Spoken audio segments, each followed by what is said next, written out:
հաջողությունը ավելի մոտ կլինի։ Տեսեք, Արթուր Սարգսյանը անօրինական կերպով գտնվում է կալանքի տակ։ Հիմա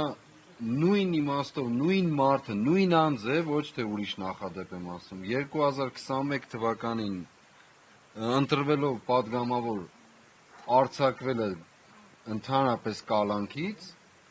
ոչ մի ուրիշ բան չի եղել, նույն անձը 2026 թվականին ընտրվելով դարձյալ պատգամավոր Արթուր Սարգսյանը հանկարծ դատարանը որոշել է, որ ուրիշ կերպ պետք է վարվել դրա հետ, որը բոլորովին խախտում ամեն ինչ։ Սա քիչ առաջ ասված քաղաքական ուղղակի դիրքորոշումն է։ Սրանից ավելի լավ քաղ հալածյալ որտեղ են տեսել։ Հիմա ամփոփելով ուզում եմ ավարտենք նախ գնահատանքով շնորհակալության բոլորիդ, եւս մեկ անգամ ուզում եմ մեր պաշտպաններին, պաշտպանական ամբողջ խմբին մեր գնահատանքն ու շնորհակալությունը հայտնել եւս առավել մեկ անգամ։ Մի առիթով ասում եմ, իրենք իրավաբանությունից ավելի այս բան, որովհետեւ գրեթե խեղված է մեր կյանքում իրավաբանությունը։ Քաղաքական գործչի եւ սոցիալական ծառայողի դերակատարություն են ստանձնել նաեւ այցելելով բանտերը, կալանավայրերը, խնամք տանելով փողոցներում, նաեւ իրավապաշտպանություն իրականացնելով, քաղաքական խոսույթ ձևակերպելով եւ այլն եւ այլն։ Ուզում եմ նաեւ հայտարարել, որ սեպտեմբերի 2-ին ժամը 7:30 մեր սիրասուն Արցախի օրվան նվիրված այստեղ համերգ է լինելու Սրբազոնում,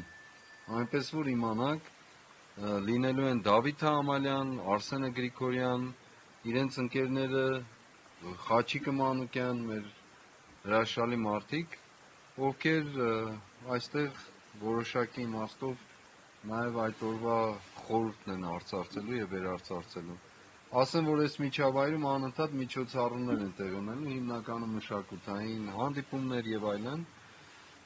Հաջորդն էլ լինելու է սեպտեմբեր 12-ին, բայց հիմա մի արձանագրեք, որպեսզի շփոթ չառաջանա։ Ես մի լրացում եմ անում էլի Սրբազան։ Մեր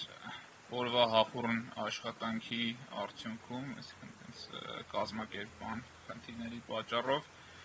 մեր մեղքով այսօր մեր հետ չի մեր ընկեր Սերգեյ Հարությունյանը, որտեվ մոռացել ենք իրազեկել, բայց պետք է ասենք, որ շատ մեծ ներդրում ունի մեր ընդհանուր աշխատանքում եւ այո, նորից ասենք, մենք մեր ընկերոջ հանդեպ եղանչել ենք, ինչի համար ներողություն ենք խնդրում, ինքը նույնպես այսօր պետք է ստեղ լիներ շփոթմունքի արդյունքում, որ մեր հետ չի։ Ուրեմն ինչպես արդեն Հովհաննեսն ասաց, ավարտելով ասեմ, որ հրաշալի փաստաբանական խումբը եւ ոչ միայն անձնապես ինձ հետ կապված, այլ ամբողջ 18 արդարների հետ կապված բոլորը անխտիր ուղղակի մարտիկներ են։ Ամփոփելով շնորհակալություն Աստված օրհնի, Վեհափառ Հայրապետի տարեդարձը վերստին շնորհավոր, բոլորիդ ուժ եռանդ եմ մաղթում, ձեզ էլ շատ սիրելի լրագրողներ, օպերատորներ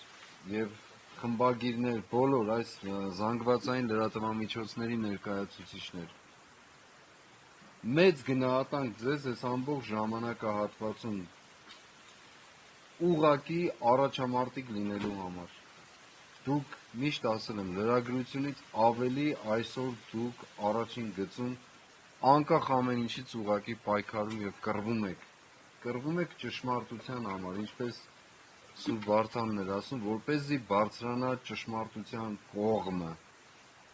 Երբեք տեղի չտաք, ինչպիսին որ եղել եք։ Եվ շնորհակալ եմ, որ այս ամբողջ ժամանակ մեր եղած այս անցնող ճանապարհը մանրակրկիտ կերպով լուսաբանել եք, ներկայացրել եք, մտահոգվել եք, ցավացել եք, բայց ես ուզում եմ, որ այդ մտահոգության եւ ցավի մեջ նաեւ ուրախություն ունենաք, որ մենք ի վերջո հաղթելու ենք, որովհետև հաղթանակն այլընտրանք չունի, որովհետև մեր երազներն ու իղձերը ավելի մեծ են, քան մեր այս փոքր ժամանակով կյանքը։ Աստված օրհնի բոլորիդ։ Շնորհակալություն։ Շնորհակալություն։